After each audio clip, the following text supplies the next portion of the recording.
Hello everyone, कैसे हो आप लोग स्टूडेंट्स। लास्ट क्लास में हमने आपको लर्न कराया था, हमने आपको टीच कराया था कॉन्टिन्यूअस चार्ज डिस्ट्रीब्यूशन में लीनियर चार्ज डिस्ट्रीब्यूशन के ड्यू किसी पॉइंट चार्ज पर क्या इलेक्ट्रिक फोर्स होगा उसको आपने फाइंड आउट किया था। उसके बाद सरफेस चार्ज डिस्ट्रीब्यूशन के ड्यू किसी पॉइंट चार्ज पर क्या इलेक्ट्रिक फोर्स होगा उसके लिए आपने एक्सप्रेशन डिराइव किया था। And there is a single topic which is remain we have to study today, and this is obtained to be what is the amount of electric force acting at a point charge due to volumetric charge distribution। तो बच्चों आज हम लोग सीखेंगे, आज हम लोग learn करेंगे कि किसी पॉइंट चार्ज पर वॉल्यूमेट्रिक चार्ज डिस्ट्रीब्यूशन के ड्यू क्या इलेक्ट्रिक फोर्स होता है। तो जैसा कि आप यहाँ पर टॉपिक देख रहे हो कि electric force acting on a point charge due to volumetric charge distribution. Okay, for this purpose to complete our purpose let us consider we have a cubic shape material as shown in figure which is uniformly charged.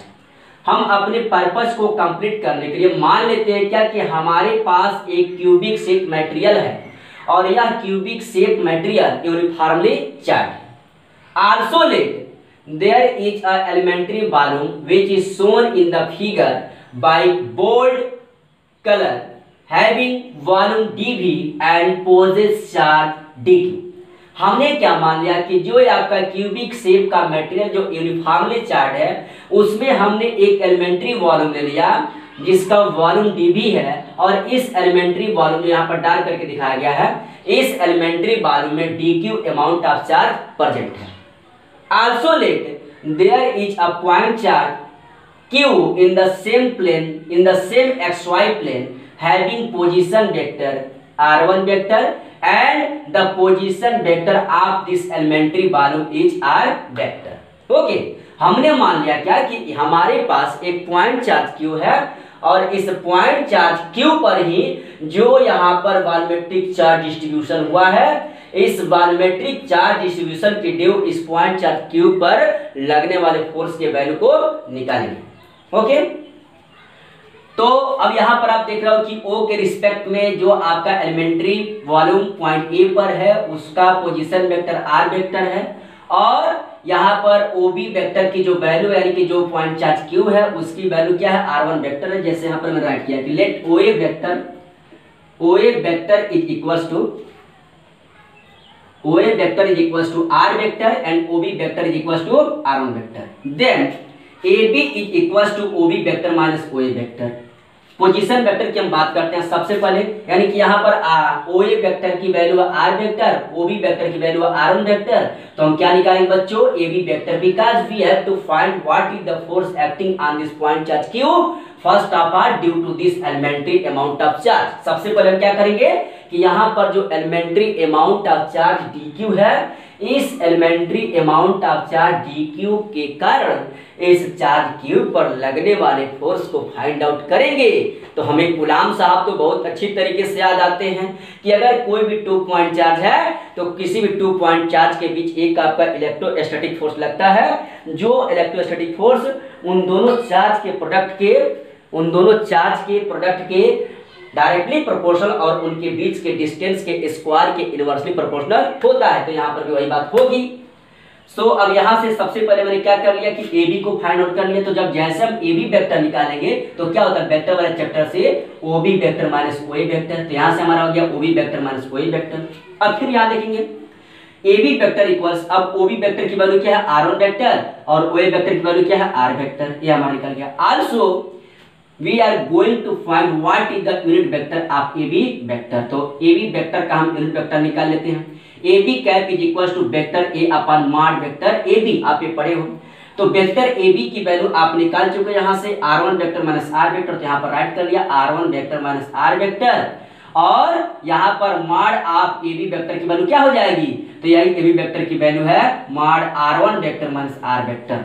Means हमने यहाँ से AB का distance हमने निकाल लिया। Now first of all हम क्या करते हैं कि जो यहाँ पर एलिमेंट्री अमाउंट ऑफ चार्ज है उसके ड्यू पॉइंट चार्ज Q पर लगने वाले इलेक्ट्रिक फोर्स को फाइंड आउट कर लेते हैं।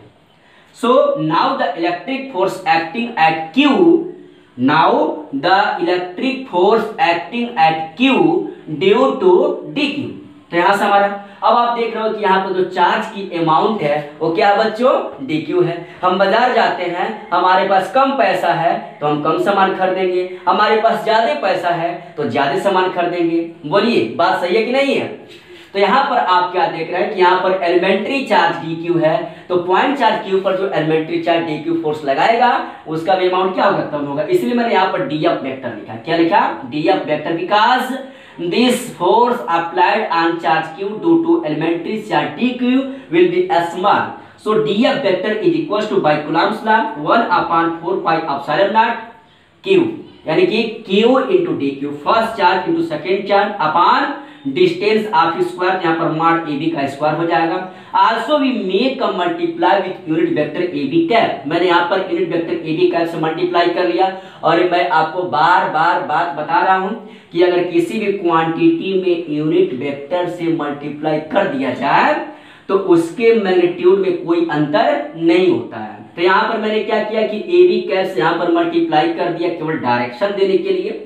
तो यहां से हमारा हो गया 1/4 pi epsilon naught q dq upon mod AB square into AB cap is equal to 1/4 pi epsilon naught q dq upon mod value of r1 vector minus r vector whole square and also the value of AB cap from here AB cap is equal to r1 vector minus r vector upon mod of r1 vector minus r vector. मैंने यहां पर क्या कर लिया, right कर लिया। Okay students, अब देखना यहां से, this implies that df vector is equals to 1/4 pi epsilon naught and this will be q dq। और आप देख रहे हो क्या कि यहाँ पर मॉड वैल्यू जो है उसका स्क्वायर है और एक और आपका सेम बेस का मॉड वैल्यू है, यानी कि यहाँ पर mod of r1 minus r vector का होल स्क्वायर है और यहाँ पर आपका mod of r1 vector minus r vector mod में है। तो इसका पावर कुछ नहीं तो पावर 1 है और इसका पावर 2 है। पावर 1 और पावर 2 जब बेस सेम हो तो पावर क्या हो जाता है, ऐड हो जाता है। आप इस बेसिक बात को जानते हो बच्चों। तो यहाँ पर 2 और 1 क्या हो जाएगा, पावर 3 इनटू अभी आपका रह गया r1 vector minus r vector. So students we have find what is the amount of force acting at q due to this small amount of charge dq. Now we are going to find what is the total amount of force acting at q due to volumetric charge distribution। तो वही तरीका है जैसा कि आपने वहां पर देखा था कि सबसे पहले मैंने एलिमेंट्री लेंथ के लिए इलेक्ट्रिक फोर्स को फाइंड आउट किया था।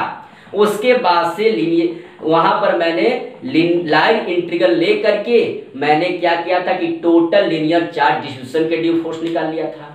वैसे ही आपने सरफेस चार्ज डिस्ट्रीब्यूशन में सबसे पहले आपने एलिमेंट्री एरिया के ड्यू पॉइंट चार्ज पर फोर्स निकाला था।